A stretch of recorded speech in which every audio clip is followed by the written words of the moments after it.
Okay, now that's kind of awkward. Hi, my name is Kyle, and this is The Conservative Take. Welcome to the channel. If you haven't been here before and want to know more about us, we take content of culture, TV, movies, and politics, and we filter it right. If you like that, please consider hitting that like and subscribe button and the bell icon so you don't miss any featured content. And if you already know about us, please click that join button below and you can become a member of our channel and plug in that way. So as we know, this past weekend, Ruth Bader Ginsberg passed away, and now there's a vacancy on the court, and a lot of people are talking about her legacy and that sort of thing. But there's one thing they're not talking about. Is this particular quote that she made back in the day when Colin Kaepernick, this dude behind me right here, made about him and his protesting of the American flag. Now, let me just first say this about Ruth Bader Ginsberg. Now, you can say what you want about her, and I'm open to any argument against her policies, what she's done in terms of just the effect on abortion, and just, I'm aware of all of that. But at the same time, this is a woman who at least appeared to love the country. In fact, I think she loved the country. Her and Anton Scalia were really good friends. And I'm sure that when they were talking to each other, they had the differences, but at the same time, I'm sure both of them loved America. This guy behind me, I don't know what he's about. I think he's simply about making money off the guilt of white people. He found him a niche. He put himself up as a martyr for the so-called black cause, and now puffed his hair out.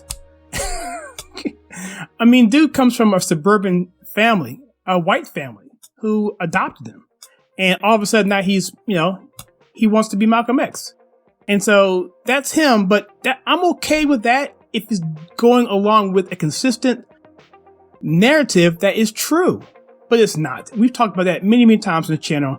The BLM movement is a Marxist movement. And not that he's associating himself with that as per se, which he really is, but he came off, to be fair, as a person who's against the brutality that he called on black people by law enforcement. But it really didn't start there. It really started with him being benched because he wasn't really good as a quarterback. A guy named Blaine Gabbert took his place. He was upset. He kneeled. He was interviewed by somebody. And then at that point, that's when the whole narrative changed. He found himself a niche. Nike came on board. He made money. And all you people who are suckers for this are part of it. I hate to say it. You're suckered by this guy. All right. But that's what it is. So Ruth Bader Ginsberg made a statement. And this is what we're not talking about in terms of her legacy going forward. All right. Now, she says here this article says here, this is from Breitbart. As America continues to reflect on the life of Supreme Court Justice Ruth Bader Ginsberg, it is notable to remember she was not a supporter of former NFL quarterback Colin Kaepernick's protests during the national anthem. In 2016, it says, when former San Francisco 49ers second string quarterback first began taking a knee in protest against the country during the playing of the national anthem, Ginsberg said she felt the players' protest was, I quote, dumb, unquote. The quote is, quote, I think it's really dumb of them, Ginsberg said of Kaepernick's protest during an interview with Katie Couric in October of 2016. Quote, I would arrest them for doing so? No, Ginsberg continued. I think it's dumb and disrespectful. I would have the same answer if you asked me about flag burning. I think it's a terrible thing to do, but I wouldn't lock a person up for doing it. Neither would I. I am totally in agreement with her on this. I am totally in agreement on her on this statement, 110%. In fact, most Trump supporters, most conservatives are 100% on this statement.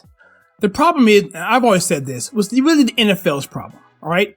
The NFL had a policy that they chose not to enforce or put in place. And in doing so, they wavered on that. And that basically allowed people like Kaepernick to be emboldened. And then from there, they, got their platform.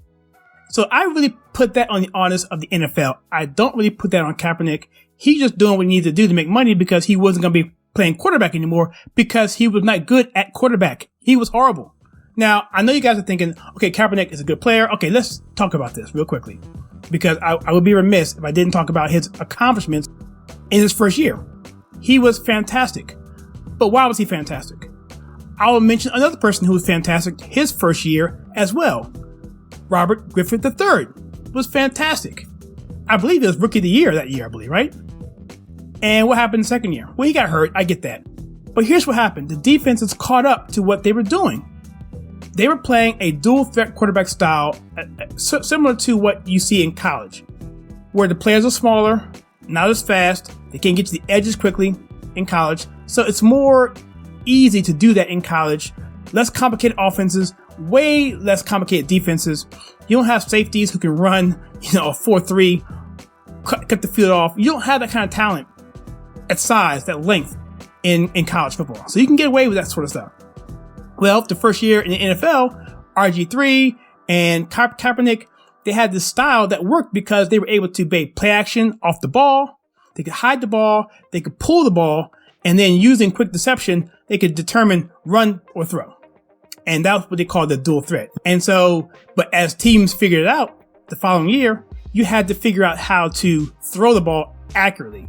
And because Kaepernick wasn't a good quarterback, you ultimately had to be able to throw the ball down the field. Because he couldn't, people just basically pinned their heels back and said, we dare you to throw on us.